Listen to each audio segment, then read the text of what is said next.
इस बोर्ड के लिए किताबें अलग हैं, बिहार बोर्ड के लिए किताबें अलग हैं, मगर दुनिया में कोई ऐसी किताब ले आइए जिसे हर सिलेबस वाला पढ़ रहा हो। मैट्रिक में पढ़ने वाला उस किताब को पढ़ रहा हो, इंटर में पढ़ने वाला उस किताब को पढ़ रहा हो, बीए में पढ़ने वाला उस किताब को पढ़ रहा हो। औरत भी पढ़ रही हो, मर्द भी पढ़ रहा हो, बाप भी पढ़ रहा हो, बेटा भी पढ़ रहा हो, माँ भी पढ़ रही हो, बेटी भी पढ़ रही हो, सास भी पढ़ रही हो, बहू भी पढ़ रही हो, आलिम भी पढ़ रहा हो और आलिम की दरसगाह में पढ़ने वाला तालिबे इल्म भी पढ़ रहा हो, इमाम भी पढ़ रहा हो, मुक्तदी भी पढ़ रहा हो। ऐसी कोई किताब ले आइए जो किताब हिंदुस्तान में भी पढ़ी जा रही हो और कब्रिस्तान में भी पढ़ी जा रही हो। ऐसी कोई किताब ले आइए जो जिंदों को भी कामयाब बना रही हो और कब्रिस्तान में मुर्दों को भी कामयाब बना रही हो।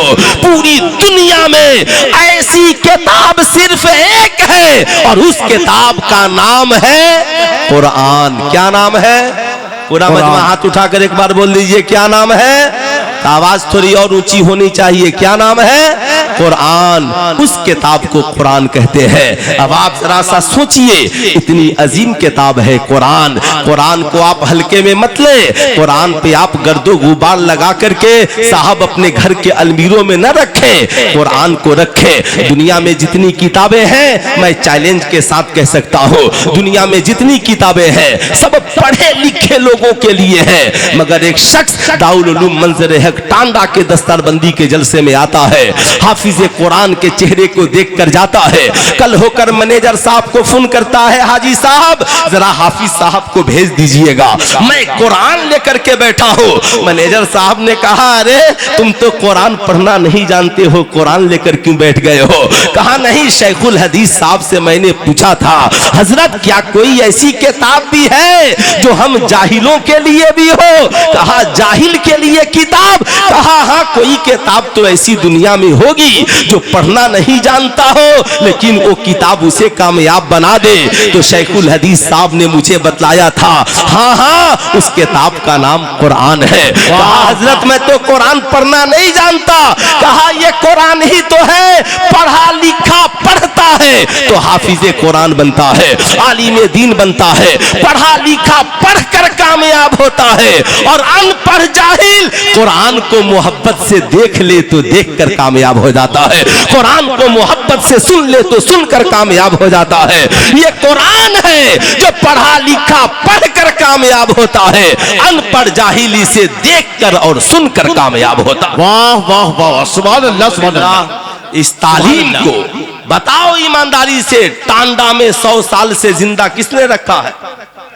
अरे बोलिए, 100 साल से ज्यादा हो गए कुरान की तालीम को आपके शहर में किस इदारे ने जिंदा रखा है? माशाअल्लाह, मंजरे हक। पूरा मजमा हाथ उठा कर बोलिए, क्या नाम है? मंजरे हक, मंजरे हक टांडा। माशाअल्लाह माशाअल्लाह। मैंने एक साथी से एक बार पूछा था, आप कहाँ से पढ़कर आए हैं? कहा दाउल उलूम मंजरे हक टांडा से। माशाअल्लाह माशाअल्लाह, यहाँ के असातिज़ा काबिल कदर है। आपकी ये तालीम व तरबियत और ये अराकीन जलसा की मेहनतें देखकर दिल बाग बाग हो गया। लेकिन मैं बताना चाहूंगा, ऐ मेरे दोस्त, ये दौर बड़ा पुरफतन है। हर शख्स तनकीद की निगाह से देखने के लिए तैयार है, हर शख्स आप पे तनकीद करने के लिए तैयार है। इस पुरफतन दौर में हम और आप जीवित और जिंदा है। मुझे लगता है मैनेजर साहब के चंद बातों से या अल हक मंजर हक नहीं, स्कूल का इंग्लिश मीडियम स्कूल का क्या नाम है?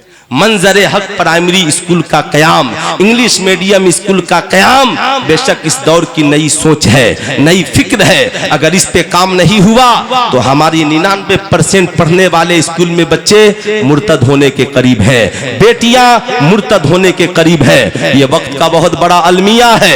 ये मेरी तकरीर का बहुत दिनों से, कई सालों से हिस्सा रहा है। मुझे बेपनाह खुशी हुई। मैं आपको बताना चाहूंगा, आपको मालूम है आज हमारी कौम की बेटियां मुर्तद हो रही हैं। आज हमारे बच्चे डॉक्टर बनकर डॉक्टर तो बन जा रहे हैं मगर उनके ईमानो अकायद पे डाका डाला जा रहा है। आज हमारे बच्चे कॉलेज के प्रोफेसर बन जा रहे हैं मगर वलियों की अजमत उनके सीने से निकल जा रही है। आज हमारे बच्चे स्कूल में टीचर बन जाते हैं मगर रसूलुल्लाह की मोहब्बत को उनके सीने से आहिस्ता से खींच लिया जाता है। आज हमारी बेटियां कॉलेज स्कूल में जाकर सर से दुपट्टा उतार देती है।